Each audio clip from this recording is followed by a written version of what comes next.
was a typo, and I'm like, welcome to Comics League Movie Night. I am Jared, and don't make me angry. You won't like me when I'm angry. And I'm here with Robert. What's up, brother? You won't like me when I'm angry either. So we're discussing the 2003 Ang Lee Hulk movie. Now, bear in mind, by the way, this is technically my second time covering this movie, because here's the thing. I covered this many years ago, like years and years and years, in the back when I was only on one, I was only doing one podcast. So in other words, a lot of your fans aren't going to even know what you're talking about. Aren't probably from, you have so many new fans. They probably haven't even Which seen is it. why I was like, I'll cover it again. But so here's the thing about this movie. And Robert and I were talking about this before we went live. But what's up, Davey? The thing about this movie, there were some great ideas and interesting innovations in this. Exactly. And Ang Lee, okay, you kind of brought this comparison back. Yeah, go ahead. My thing is, it's a whole artsy-fartsy thing, and you compare it to Joker too, which I'm like, no, but I realize what you meant. And the thing is, the big difference is, unlike Philip, for a Joker who clearly has disdain for comics, let's say what it is, Ang Lee, for an artsy director, clearly did love it, but he couldn't help himself with his filters. Yeah, and in fact, what's kind of funny, speaking of the comic book thing, so let's talk about the elephant in the room, the comic book panel transition things that this movie used. Now, let me tell you this. I think this could have worked, but one of two things. Number one, I think part of the issue with it is that it happened too often with Bruce Wayne and not enough when Bruce Banner. That's a hell of a Freudian slip. Batman becomes the Hulk now. Bad Hulk. He becomes the Bulk. So No. There already is a Bulk out there somewhere. Just say Bad Hulk. Bad Hulk. All right. But the point is, it happened too much during the Bruce scenes and not enough with the Hulk. The other thing, I think this would have worked better, this idea, in a Spider-Man movie. To a degree. My big issue is this. It's the plot is there's not much of a story. It felt like David Banner was tacked on, and what is Nick Nolte being Nick Nolte? Exactly. This is not David Banner at all. The flashback version was more David Banner. Yeah, so actually, you know what, Robert, that's a good idea. Why don't you tell us who David Banner actually is? David Banner is an abusive... okay, there's so many words I want to say, but I know I don't... There's so many words I want to say to describe it. Just say, can I say SOB at least? You could say SOB. Okay, yeah, he is a horrible, abusive SOB. Slapped Bruce around, hit him hard enough as a kid to send him flying, and killed his mom in front of him. This is the guy who was responsible. All of his abuse was responsible for Bruce repressing his anger. But he also was still a conniving man, but he wasn't an intelligent man. It's clear he feared Bruce's intellect. He was terrified of it. The man was not a scientist himself, if I recall. Okay, that makes sense. And he definitely was not this quirky, like being as disheveled as he was. In fact, he and Bruce met at, you know how their confrontation went? They met at the grave of Bruce's mom.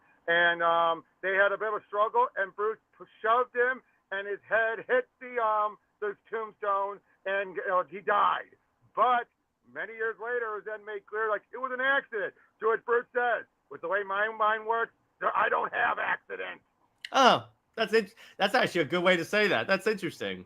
Yeah, basically made it clear, no, it wasn't. That's interesting. How he is, because he's like Amadeus Cho. His mind's always thinking. That's what the whole notion of the Hulk never killed anyone, because Bruce, even when he's at the most angry, if he's in the equation, he will always subtly influence the Hulk in ways that will prevent, like, land here, or punch here, or send them here to cause the least damage. That's why the only time the Hulk is ever killed is if Bruce is either dormant or removed. It's kind of like, and you saw that in this, where, like, as soon as he saw Betty Ross, he kind of reverted back. No, that's different. I'm talking about if Bruce. Oh yeah, okay. You're right. Yeah, it's kind of like that, because the way they kind of play it is like Bruce is like, in a way, kind of on autopilot, but he has some ability to influence the controls, if that makes sense.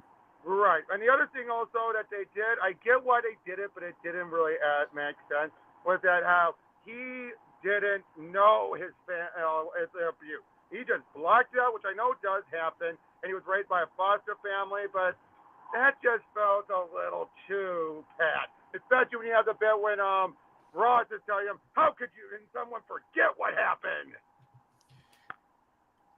Okay, I can kind of see that. But then again, all that stuff with like his mom dying and then like all that stuff happened when he was very young. That could happen. That's true, but at the same time, no, like I said, in the comics, he still remembered and knew about it all. Yeah, I'll give you that. And at the end, he's barely Bruce Banner in the movie. Interesting. That's remember, true. He's adopted. We go by his adopted name, Bruce, whatever I remember the last name is. I think it's so let me see. It wasn't Banner. No, it wasn't. It was Bruce. I forget his. Okay, it doesn't say it here, but Yeah, hold on. Bruce, because. But yeah, I mean that also bothered me. That throughout because of that, he had to go by a different name and everything. It just didn't sit well, you know. Bruce, yeah. Yeah. Now, what I liked about this, I liked in the beginning. So they show that like David Banner was like experimenting with like on himself. They on himself. To explain it. They tried to explain it. They tried to explain his more the stuff that you normally just look past. Yeah, but I think that they wanted to explain, okay, if anyone else is going to be killed by like that much gamma exposure, how would Bruce survive this? That's true, but and I get some of the stuff they went through, like the starfish regeneration, all that stuff. It's like, but the thing is, in the Marvel universe, and this is a case where this was clearly meant to be self-contained. Yeah. It's, as Pika Shade brought up before, the sandbox theory. There's nothing else in this. This was not meant to be a greater Marvel Cinematic Universe thing. None of that, because otherwise you would have Gamma could do whatever you want it to be. Well, it's like even with the 2008 movie they make, where like they probably gave him some stuff because they were trying to recreate the Super Soldier program. I like how they brought that element from the Ultimate.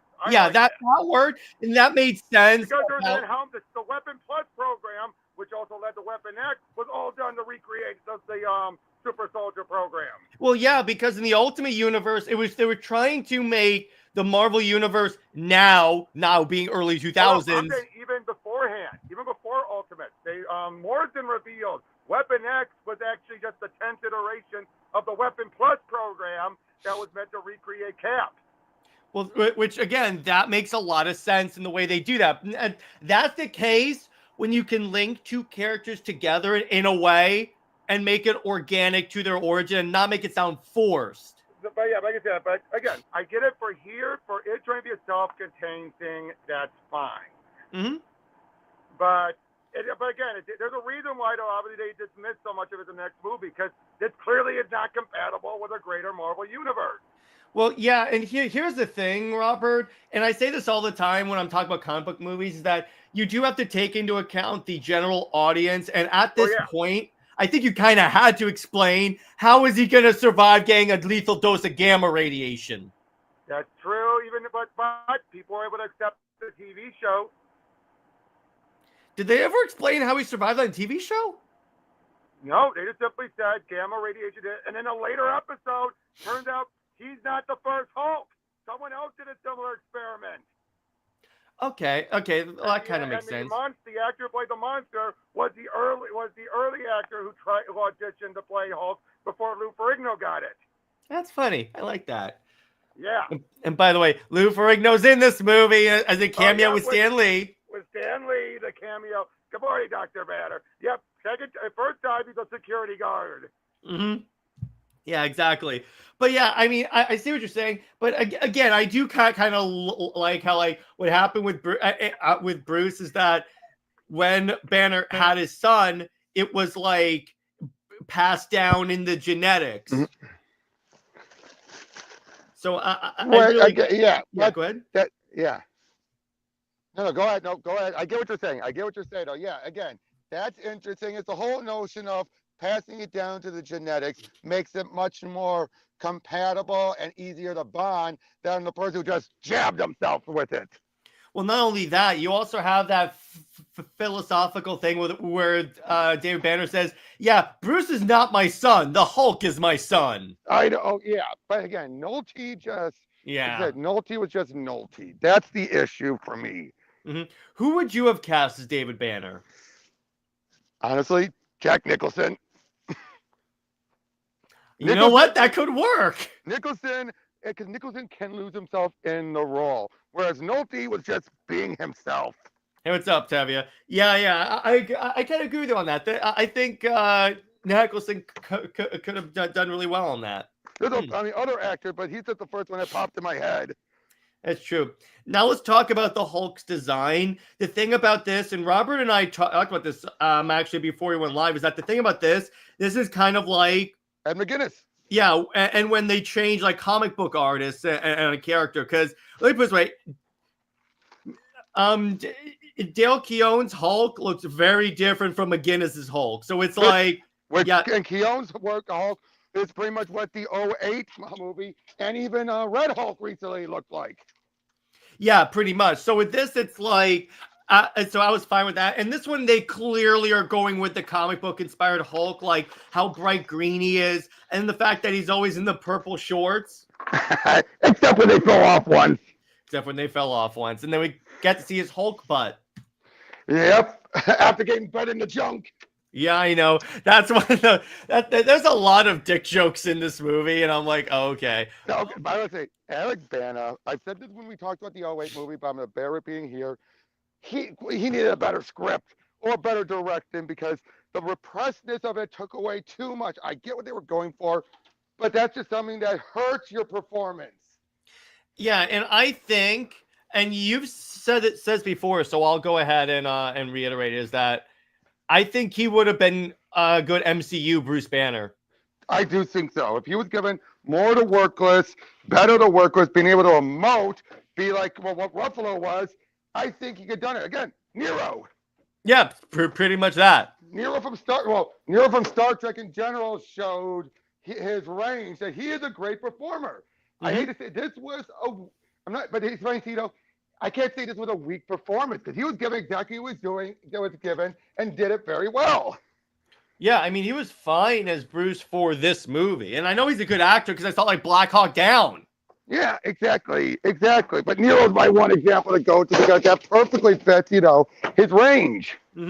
Yeah, exactly. Don't tell me when it happened. I saw it happen. Don't tell me it didn't happen when it happened. Yeah. Atevia says, I felt confused with the main villain being his father because I didn't understand his power set. Well, it's a loose version of the Absorbing Man. Yep. I remember one podcast I used to watch jokingly called him A.B. Banner Absorbing, or A Banner Absorbing Man Banner. Yeah.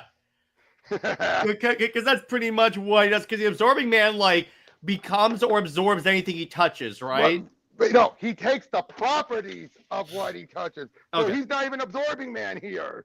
Yeah. Oh, wow. He takes the properties of it, but he doesn't like, for example, touch rock and then he becomes, like a bunch of boulders. He takes the properties of the rock. Or like when he touches like a steel beam, he doesn't become the steel beam. No, his body becomes steel. Or if he goes in the water, he doesn't turn into water. So what you're telling me is that if he becomes steel, he becomes Shaquille O'Neal? No. No, he becomes Colossus. Yeah, exactly. Exactly. Yeah, but that's he falls in the water. Basically, I think they said he takes the essence. It's what he is. He's Essence Man, I guess you could say. Essence Man. By the way, Tavia brings up a good point. Speaking of the Hulk, were the Hulk dogs in the comics or just the movie? No, just the movies. Just the movies. There was never in the game. Okay, so my thing is, there are other I get what they were trying to do to give him something to fight besides the army, but you couldn't have given him a different Hulk villain. Yeah, and again, his father created them just to try and get him more angry again. But again, that's Yeah, the other thing and- that just bothered me. It's this whole notion of it, like the Hulk is my real son. That was never part of the character. Mm-hmm. That was never part of it. Understood. Basically, his David Banner here is wholesale in name only, except for partially in name only. The abuse part, yes. Everything else, no. Mm-hmm. So in other words, in the beginning of the movie, when he's young, before the nuke goes off, that's David Banner. Except for the scientist portion, but yes. Yeah, okay, pretty much. But the other thing that I think is kind of funny, and I know you hate it, when the dogs die, they like poof into smoke. Again, that makes no sense.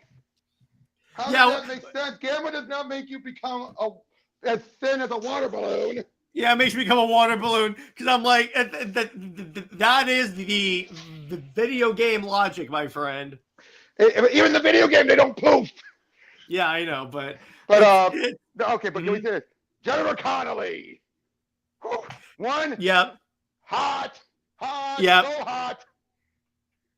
I could see her doing that. But I'll be honest, I've said this before, and when we last talked about it, I originally used to say I prefer Liv, but now as things have gone on, we actually have the MCU and everything. No. Liv is not MCU material overall. Connelly is. I can see that. No, I'm saying because I cannot see her be Red She-Hulk, Liv. I can see Jen. I can see Jen become what is it? The Harpy. Okay, I can see that too. That kind of works. I can see her become either of the transformations. Liv fit a role, fit a niche, but it was more just as the lover, nothing else. Yeah, because here's the thing with like Liv Tyler. Let's say they did try and offer it to her. I don't think she would have been willing to take the investment of being Red She-Hulk. I mean, look how much it took to get Natalie Portman to do it. Yeah, exactly. I mean, she wasn't in between the two actresses, I'd say. Would you agree? Natalie is more in between Liv and Jennifer. Yeah, I would say so. I would definitely say so. By the way, Tavia says, I'll admit, Sam Elliott as General Ross, I thought was a fun. Yeah, he was great for this version. Yeah, for this version, he was definitely great. You're not going to hear me argue that.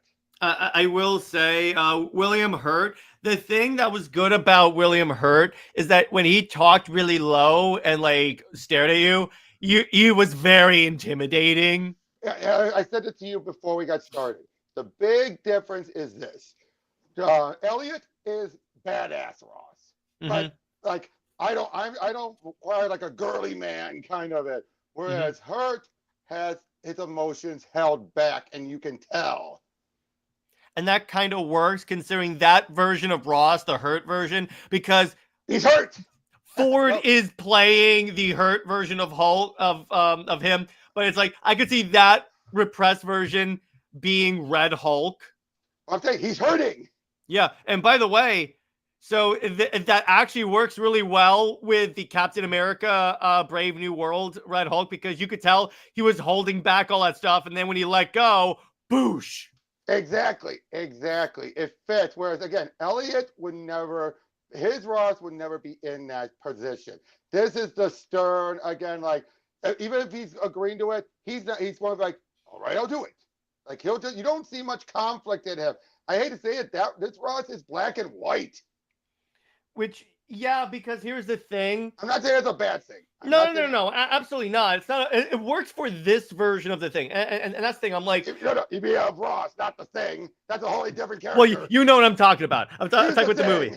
Yeah, it's clobbering time. I think that this version of Ross works for this movie, and then Hurt works for an MCU General Ross. One where you need to have his emotions and everything. Because you know eventually where it's going to go.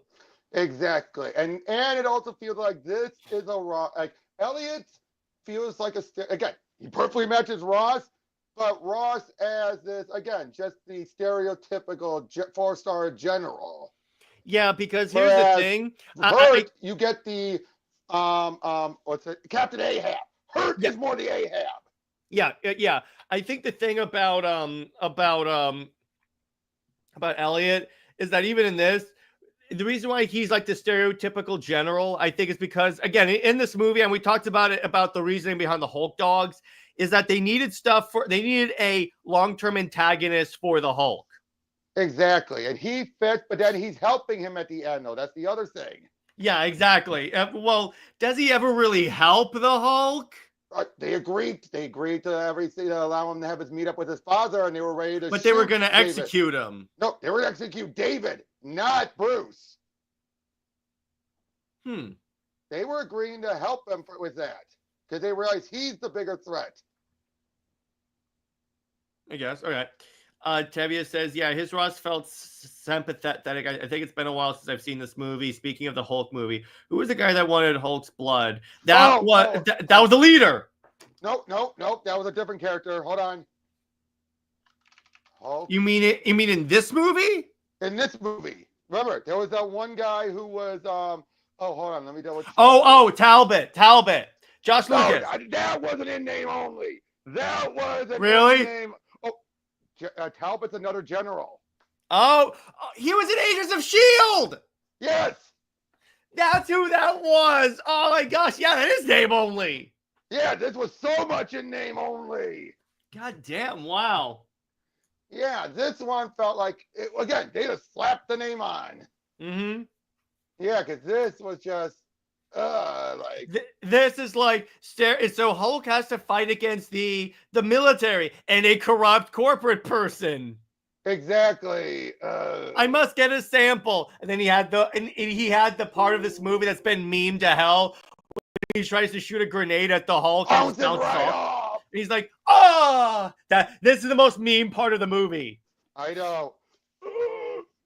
That was great. I'm like, you didn't see it. Hey, what's up, Giratina? I'm like, you didn't see that coming. It's like Quicksilver. And it's the way it bounced.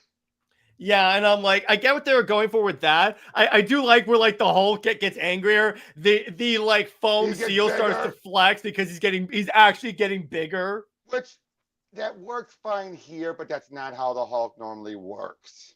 Yeah, because I think they're equating, because the angrier the Hulk gets, the stronger he gets, but they're equating it to the larger he gets. Which is not true whatsoever. No, but I do like, one of my favorite parts about this movie was the helicopter chase / fight scene, because if you're playing Ultimate Destruction, I know this because I played that game. I jump on it, grab on it, yeah, or it's like when you're running, the helicopters will like fly in front of you and fire their machine guns at you. It's pretty. I have recreated that scene where he's being chased by the helicopter and they're like chasing him and shooting. And I'm like, oh, that's actually really cool. I like that. And again, Hulk here, and I say this, the CG holds up actually pretty well if you look at this as a goofy comic movie. Yeah, exactly. It's not. I get the feeling that this Hulk was not meant to be hyper realistic. No, obviously not. Well, yeah, because he wouldn't have been, as you brought up, Shrek Hulk. Yeah, that's pretty much, everyone compares him to Shrek even back then. What someone should do is make an edit of this movie where it replace the Hulk with Shrek. I think they have, dude. It's been over 20 years. They had to have by now. Someone please find that and send me the link, because I would love to watch that. I would love to watch that's a movie. That's a special stream right there. but yeah, again, overall, this movie was quirky. And here's the thing. It's a black sheep. Can we agree to that? It's a black sheep movie. Let me put it this way. I prefer the 2008 movie dramatically. Yeah. Again, this one was artsy. But now it's a case where you don't, even if he's a fan, there's just some directors you should read the room and not. This is a proof of, this is what they all learned. Just because they're Oscar winner doesn't mean they're going to be able to make a superhero movie. Well, you know what this reminds me of? You could be a comic book fan, but it's like the whole Tom King scenario. And I'll bring up Tom King here. No, it's the idea about how he writes good when it's certain characters, but when it's the wrong character, it doesn't necessarily work out well. It's the square peg in a round hole. Yeah, exactly. Because there are some creatives that do fantastically with certain characters. He didn't end up like Phillips here. You could actually tell he was a fan, and in fact, actually, I don't know how much of this I could put on Aang and how much of it was on.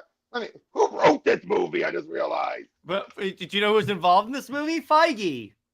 Well, Feige was as a producer, but I think he was pretty low on the Screenplay totem pole. is John John. Tumham, Michael Frank. Okay, let's see what these guys have done.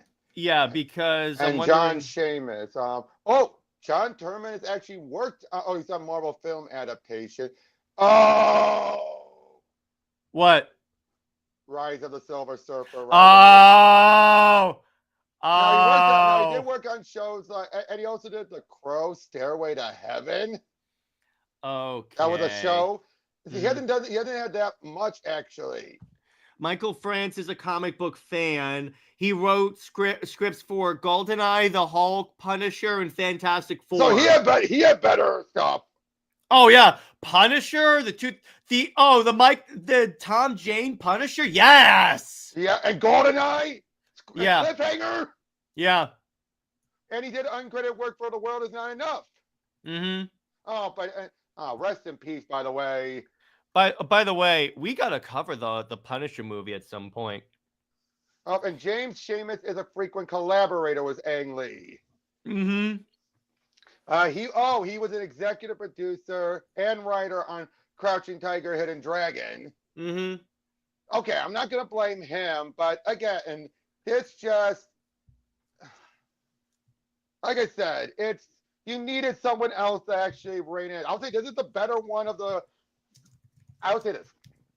This deserved to be considered a better release compared to some of the bad ones. Like this is not Catwoman. This is not Batman and Robin. Yeah, this is not really a flop, I would say. This is not a flop, but you needed the retcon thing. You needed to repurpose and requel it.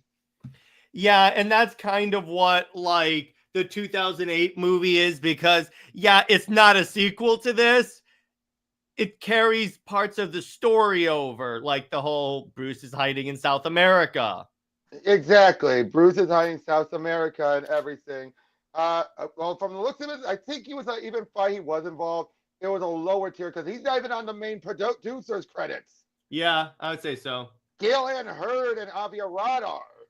Okay, well, Avi Arad involved. That kind of explains a lot of stuff. Well, to be fair, it makes sense because he was affiliated with Marvel because of all of his other connections. But yeah. Now, can we talk about the game? Yeah, go ahead. You played the game, I didn't. So why don't you go ahead? Oh, I love the game. It felt basically, obviously, it gave us everything that would lead up. If it wasn't for this game, we wouldn't have gone Ultimate Destruction. Can we agree to that? Yeah, I think so. But this is treated as a sequel to the game. You do have Eric Bana reprising his role, and if I heard, he is a video game fan. Mm-hmm. Basically they bring in so much comic book stuff in here.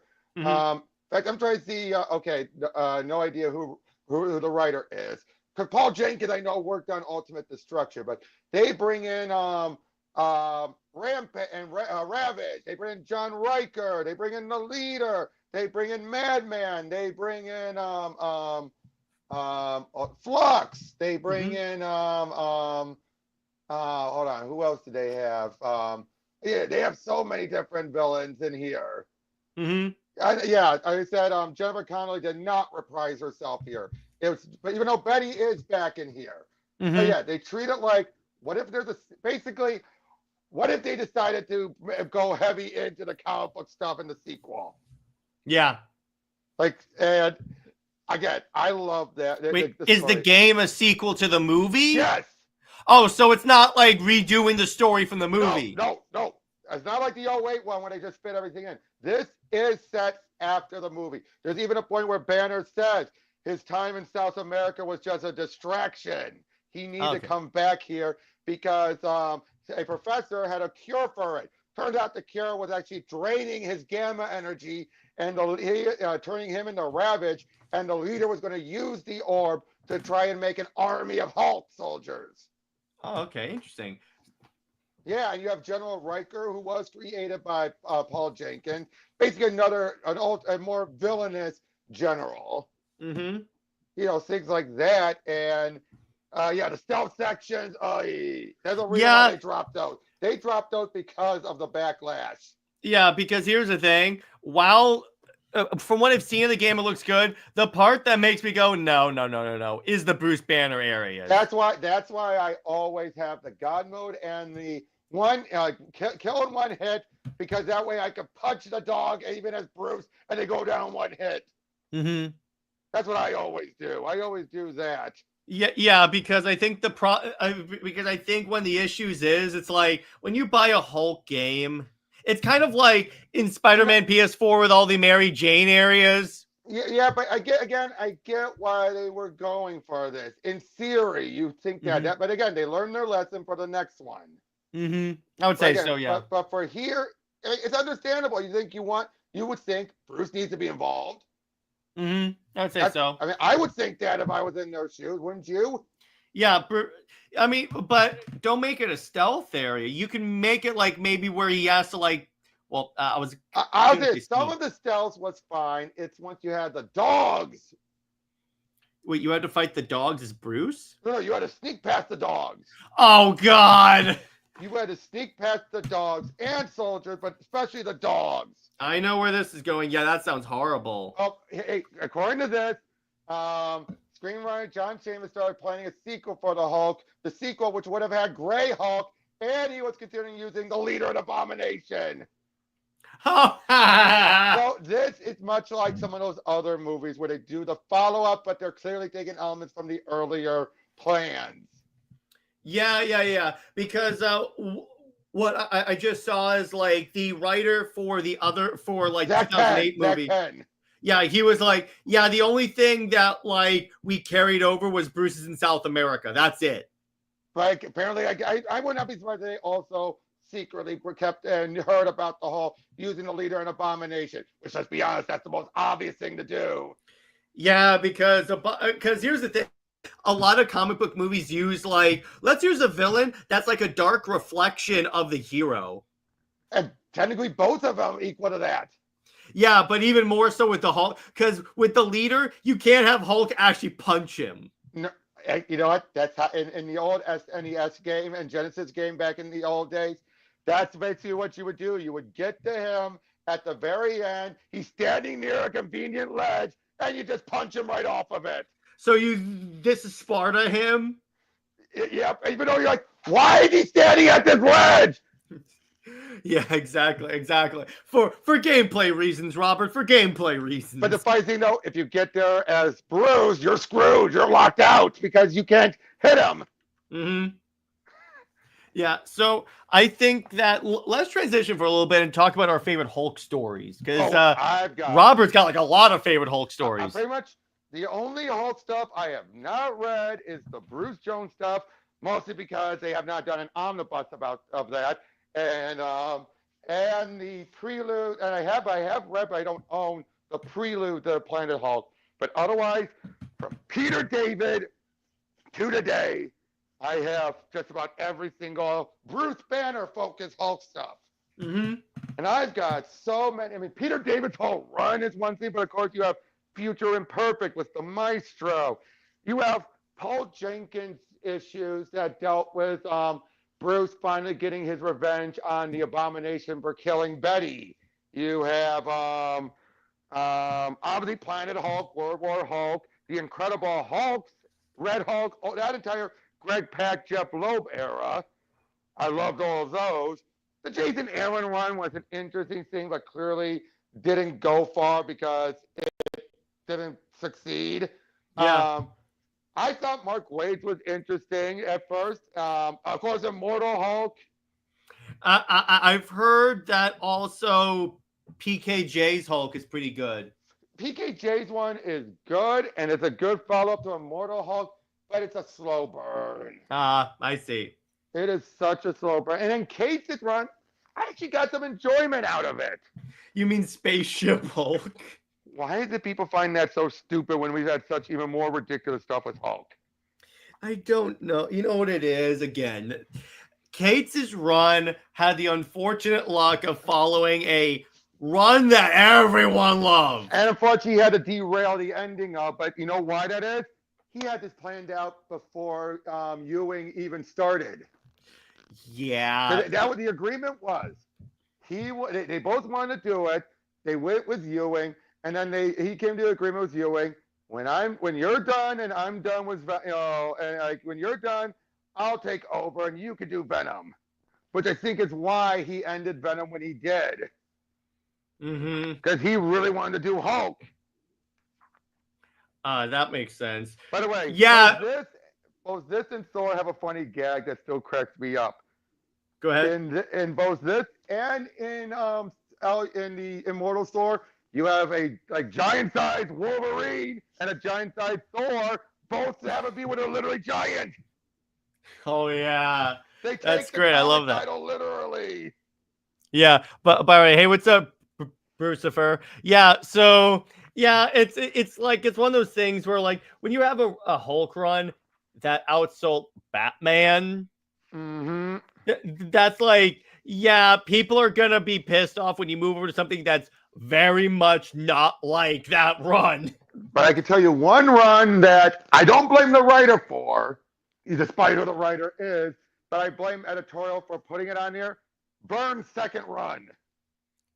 Okay. Because that was done because you want to know why Peter David left the Hulk? Why? After Betty died, and they have been constantly pushing Peter to have Hulk smash. And he did not want Hulk to smash. They have been fighting it tooth and nail. And then finally, when Betty died, they said, here's the perfect opportunity to have Hulk just go on a rampage. And he's finally like, F all of you, I'm out. And that's why. And then Casey to try to have a bridging stuff. But then when Byrne came on, Hulk is gone nuts. Hulk, and again, I don't blame Byrne. He was just doing what he was told to do. That's what editorial telling him to do it. But there's one point where, and even Paul Jenkins brings it up, where Hulk jumps into the air and brings down an entire plane full of people. Oh. Now, Byrne left before they can resolve it, but you want to know how they eventually reveal it is? What? Turns out that wasn't Bruce in the driver's seat. That was a different villain of his who had figured out a way to swap minds with him. Oh, so essentially Hulk was mind controlled? Well, not even so much mind control, so much as body swapped. Oh, okay, that makes sense. I'm trying to remember which villain it was, or what his name is. Tyrannus. Okay. Okay, that makes sense. So is Count Dooku. But again, it's just like, and they wanted to go that far. We're always doing it just being a menace. But the fact he brought a plane full of people down to the ground. Yeah, that is like, yeah. Hulk never does that. Yeah, how do you? Because you said it yourself, I think, earlier on the show, or like even before we went live. Before we went live, Greg Pak revealed that much like Amadeus, Bruce's mind operates like this. It's always observing things, always figuring out and calculating things. Even when Bruce is when he's hulked out, Bruce, so long as Bruce is still part of the equation, there's a reason why Hulk has never had a body count. Because Bruce is always in there constantly trying to make sure, like, punch here, land here, throw him there. Because his mind knows where, like, this will ensure the destruction won't kill people, or this won't blow things up, the kingdom come. That's the reason why the only time main 16 Hulk has had a body count is either Bruce has shut down entirely and he's mindless Hulk, or he was removed from Hulk entirely. Those are the only time Hulk has ever had a body count. That makes sense. I mean, yeah, the stretch things, beyond belief, but you don't want, there's a reason what Ultimate shows having the Hulk have a realistic body count is a bad thing.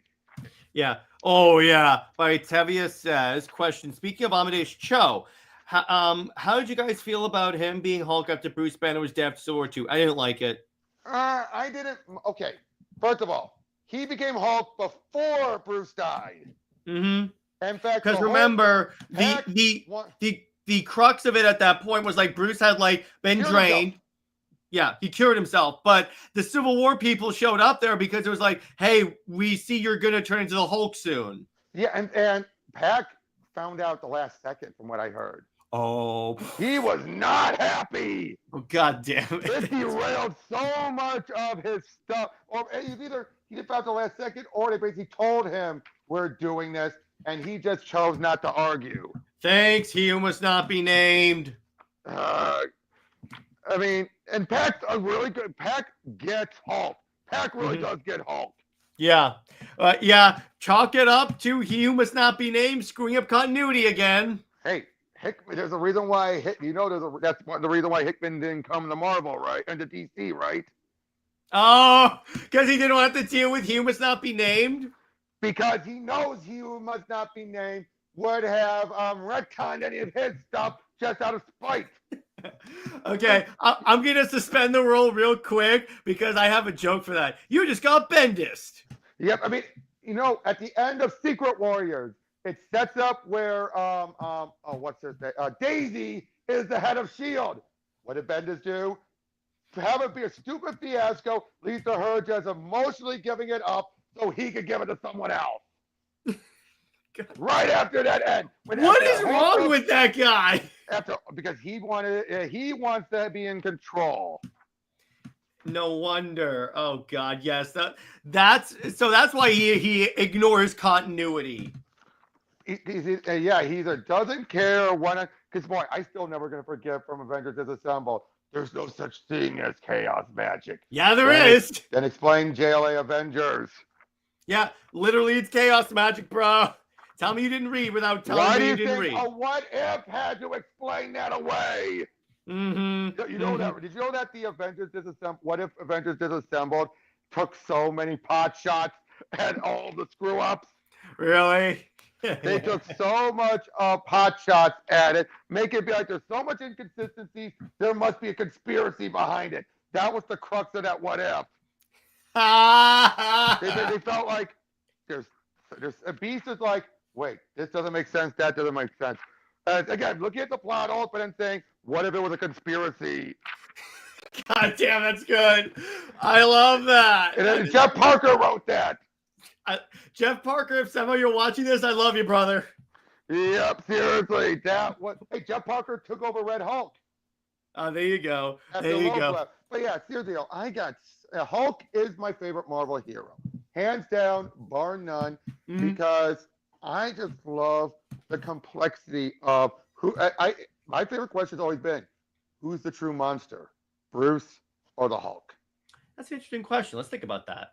And it all depends on how Bruce is. Mm-hmm. I mean, the whole point of Jason Aaron's run was Hulk and him are separated, but in this case, Hulk is not. Hulk still has a lot of his, the good traits. He's not mindless, but Bruce, without having the Hulk to be there to put any blame on for his shortcomings, becomes more monstrous. Okay, that's interesting. So the whole, but Aaron being Aaron, you know what? Why don't we bring up some of the stuff I told you about Aaron? Yeah, go ahead. There's so much like the She-Hulk issue, how I already told you before how he sincerely had to be, how Bruce, she's really, I summarized it, but then I actually looked at the issue. The way it was is Bruce tells her, you can actually dress normally. People don't run away from you in fear.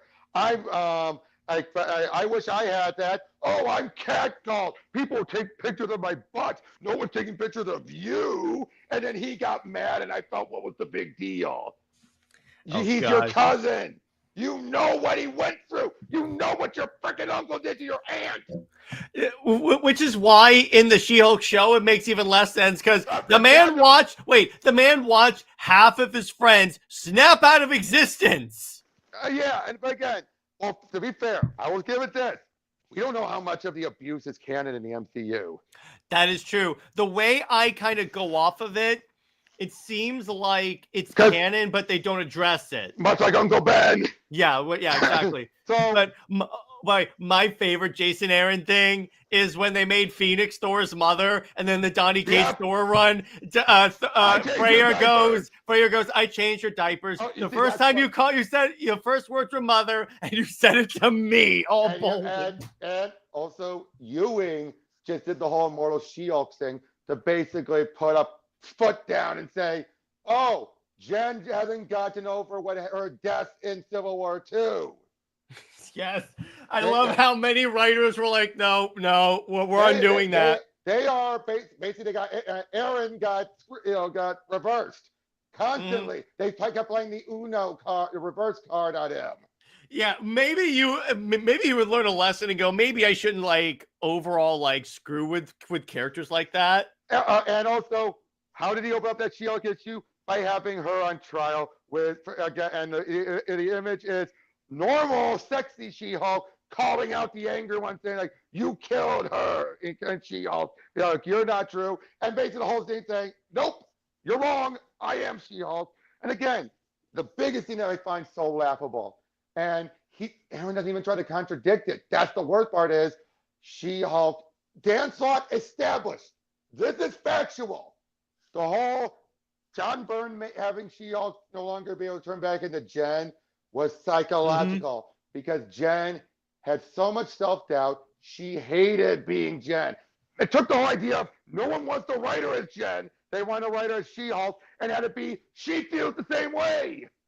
That actually works a lot. And this is a woman who went on trial or was not trial, but just on this witness stand, was told how many men you slept with when it's when it's brought up. You're more promiscuous as She-Hulk. She said that's a lie.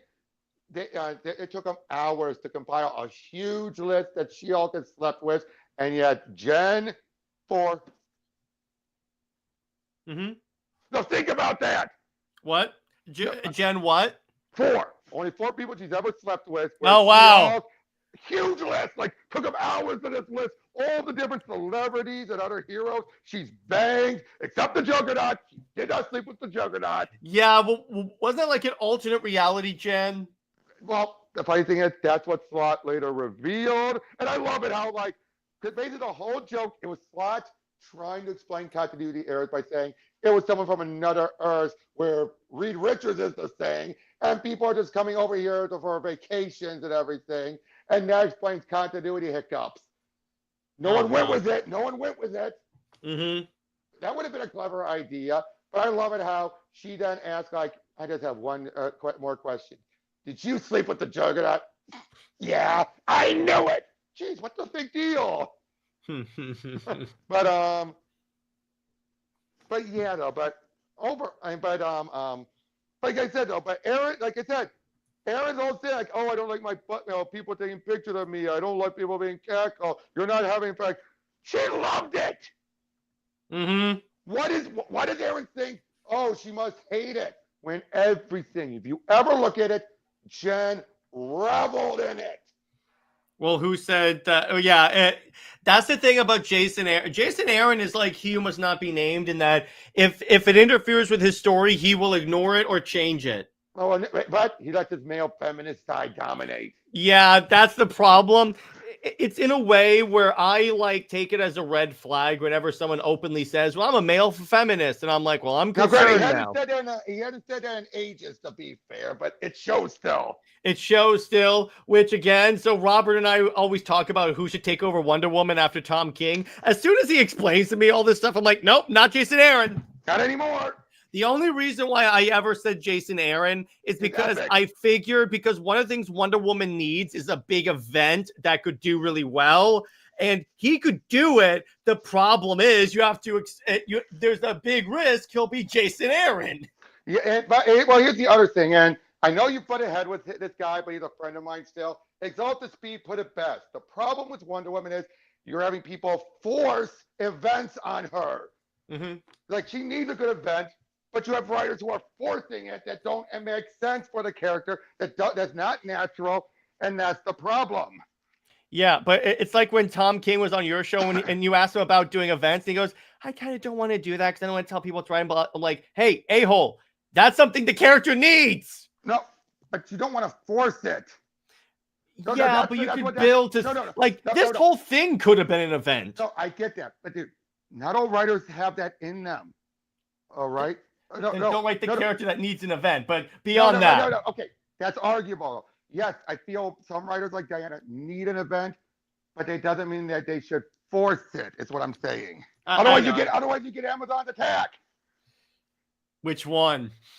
The original. I know what you're talking about. Yeah, I know. And that was a forced event. Wait.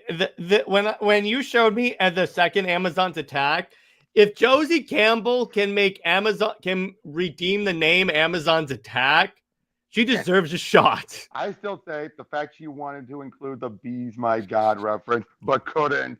Oh my gosh. She fought for it, but editorial kept saying no. Probably because they detected. Oh yeah, they're actually going to be making fun of us. Yeah, exactly. Well, obviously it would have been a different editorial, obviously. No, but still, it's still pointing. It's still making fun of DC editorial. Right, but I'm flipping right through, but I stand for She-Hulk stuff right now, and again, so much fun. But yeah, this is a woman who revels in it. But the thing I love that Slott did was he showed us why Jen is important. That was the whole point of his run, was to make it clear Jen is just as, if not more important than She-Hulk. Mm-hmm. You know what I mean? After so long of just feeling like, oh, like I just prefer being She-Hulk and not Jen. Again, no, but all this throws in the face. And like I said, the fact you had two different writers do completely different pot shots at him or retconning his stuff. Yeah. That's why you eventually had to have it be, oh, all right, I'll compromise. Phoenix isn't the mother. She just, he was born, nearly stillborn, and she gave him life. Yep. Which, not a bad compromise. It kind of still has Phoenix be the mother, but you can consider it not the mother. So I think that kind of works. So that means he has three mothers. Oh God. You realize you have Gaia, you have Freya, and then you have the Phoenix. Can we simplify that, please? Now Gaia has always been established to be the mom.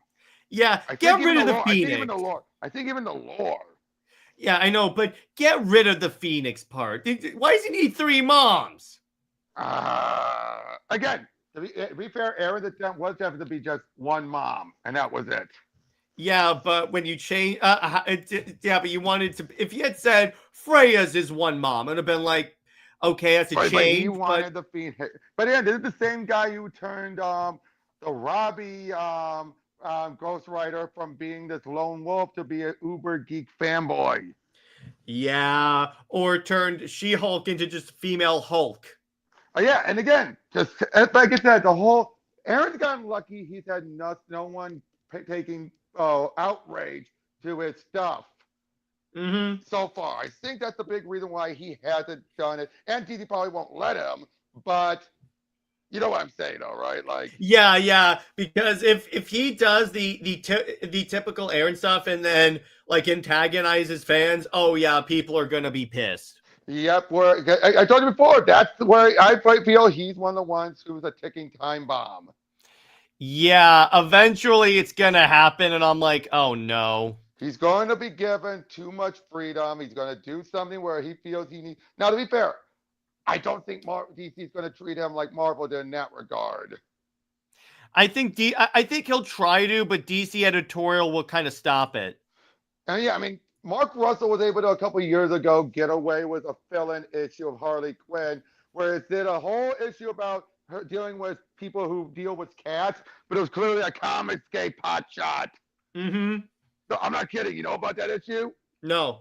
Oh yeah, the whole thing was about a mean-spirited pot shot at Comicscape, where they're even putting quotes from Comicscape. Oh. But again, that was in Harley. Oh. Wow. That's the thing. It's like, I get the feeling that DC editorial is kind of like, don't even acknowledge Comicscape, because if you notice, when you look at like Tim Sheridan, they were like, no, Oh, I'm just looking at this Dan Slott thing. There's one great bit I like here, where this is right during Civil War. So obviously you're having heroes, and everyone are completely like, complaining. So she's trying to sneak in as Jen. But if someone sees, like, that's her, that's the lawyer from the one from the webpage. Guys, over here, I got She-Hulk. Grabs her, then we see her outfit rips. Next page, she's She-Hulk saying, all right, you got She-Hulk. Now what? I guess I didn't think this through. Idiot. I love that. I love that. Yeah, it's just like she's trying to avoid everything. Guy tries to make a big deal, and then she's like, "Okay, Buster, you want it? Never mind." All right, I think that's a good place to leave it. But yeah. So great. I would rate this movie 7 out of 10. I would agree with that. 7 out of 10 for its era. It's fine, but you know that the sequel, the game showed it, and even the movie they're talking about the sequel showed they would have gone more deeper in the comic book stuff in here. This was just they took elements from Peter David's run clearly with David with the father, but felt so tacked on. I think that's my problem with David. It's tacked on. Yeah. So I think that we are going to wrap up. So as far as Robert, where can we find you, and what have you got coming out? You'll share I'm sure you put the link for my stuff, and I got a bunch of videos in the can. I'm going to be starting to upload a few more of them. I just went over Black Pearl, the Mark Hamill written book. You really should check it out. Mm-hmm. And otherwise, yeah, I might start a gaming stream. I keep saying that, but it's always just the mood. So as for me, in about at 9 p.m., Britt, Jid, and I will be going live to talk about Tom King's Crimes Against Wonder Woman. That's the title of the stream. I had to do that. And in terms of, Wonder Woman Wednesday, I'm going to do my favorite Wonder Woman writers. And yeah, so we'll see where else comes out. Stay heroic, everyone. Remember, Lois Lane is Lois Lane. She belongs with General Zod. Zoe Max about for life. We'll see you later. Bye-bye.